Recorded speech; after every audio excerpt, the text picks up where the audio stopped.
Charlie, would you like to partake of this? Partake. Me more? Right, we'll look this way. Can you look this way, please? I think so. That's great. And off you go.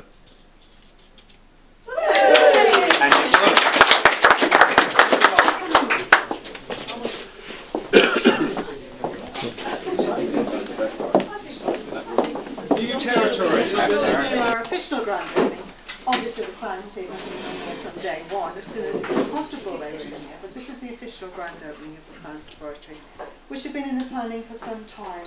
And Pat Jenkins was invited and would have loved to be here, but unfortunately can't be here. She's come another time to have a look. But she was, in the beginning, she was the person who helped us get together the funding. This has been funded by Stewards. It's not a grant from the government. It's not something that we've managed just to pluck out of the air. It's something we've worked towards for a very long time. And those in finance and admin, I'd like to thank them, because without them in the beginning, this would never have happened. The governors who've supported it, supported the project, as they always do, they want this school to have the best facilities we possibly have. When you walk around the school, you will see, those of us who work here every day know that, but those of you who are visitors, I think, would agree, you see a school that's well looked after. We try and keep this as good as it possibly can be in terms of the fabric of the building and the upkeep of the building. So again, that's down to our facilities manager and caretaking team who do look after the place very well. And the staff who take pride in the teaching spaces that they work in every day. A specific thanks I'd like to say to Dave Perrin, our consultant, and Rob Turner, our project manager. So Dave is over here and Rob on the end there. So they were in at the beginning with the project and the planning, the designing, the ideas behind what it was going to look like. And of course underneath we've got the extended dining hall as well as the science laboratory. It's the whole extension of the block. And in that, my ambition was to keep the exterior looking as much as possible like the existing building, not like an add-on piece of building in a different era. I wanted it to look part of the existing building, and since this was built in 1963, I think you've done a remarkable job in getting it to actually look as good as it does like the old building, but it all blends in beautifully well. So Charlie and Stuart from Courtney's, the main contractors. It's Charlie and Stuart, who ran the team, who did all the work, all the building work, and I've got to say, we were very pleased you got the contract. You did tender for the contract against a tough tendering process, but you have worked here before, and it's a pleasure to be able to have you work here again, because you do things to such a high standard, and we've never been let down. The people worked very hard to achieve that. We had over 650 people here on open day, so all those people in town, they came and they saw this, and they know that it's your work. I think when you do a job, whatever job you do, there are very few people I talk to who say, I love my job. My hairdresser is one of them. I love my job, she said. Who was another one?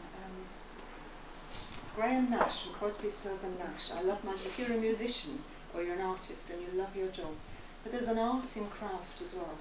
If you can do something to this specification that somebody wants and it's going to help the next generation of children, you must feel very proud of what you've achieved if you're in that line of work and you do something, you build something, you work to a design and you put it together, and then you finish with something that everyone's so pleased with and wants to work in, and their children want to be here. I mean, you must love your job. There must be days when it's hard, I know that. I've seen you in the dust and, on the ramps and all that stuff. But at the end of the day, you've produced something that we are very, very pleased with. Design stage, and were advising me what they felt was the best way forward with the build. So I'd like to personally thank them for their input. I'd like to reiterate Rhonda's thanks that she gave to Alison and Ben, who have, and to the contractors who have put up with as has been described, exacting standards and going around and asking why this is like this and why this is like that. So I thank you for putting up with me. So thank you again. I just wanted to take a little time just to say that in recent years as a school we've been a victim of our own success, and an increasing role has put tremendous pressure on our resources and our teaching space. And this new facility will now make our job a lot easier to do. We have the latest technology in this room. We will have visualisers that allow children to see demonstrations occurring over there, over here. We've got the latest smart screen technology. And it will enable us to share with the next generation our collective passion for the natural world and the wonders of the universe. And that's what these rooms are designed for.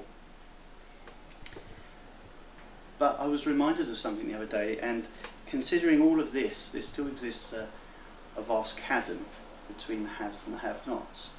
And it's widened greatly in my lifetime, and I was reminded of that when I saw how much Eton College had spent on their new Jafar debating chamber, £18 million. And that put into sharp relief what a modest enterprise this actually is. But despite this apparent difference, I'm still excited by what I see, and I'm confident about the future. This new facility, because I am confident of the outstanding science team that work in this place day in, day out. And I believe this facility will allow them to do what they do best and have done and will continue to do against sometimes unseemingly insurmountable odds, bureaucracy and targets. And that is to inspire and to inform, educate and embolden the next generation of children, and to liberate them from the prisons in their minds, and to continue to advance the cause of thinking, which we all hold very dear. And the other thing which I thought in an idle moment, and I had 30 seconds to myself between just going to sleep and waking up again, was that when we're all gone and the colours on these walls have changed several times over, there'll be children that still benefit from what we've all done here. And I think that's a rather wonderful thing to consider. But my final thanks, and forgive me, I'm not normally a gushy person, so if this comes across as such, and no one's moderated what I'm about to say, and I'll probably get it in the ear later, but I'd like to thank our inspirational head teacher, Rhonda Murtha. In this time of tightening budgets and uncertain financial insecurity, she has made what I believe to be a very brave and bold move in investing in this facility.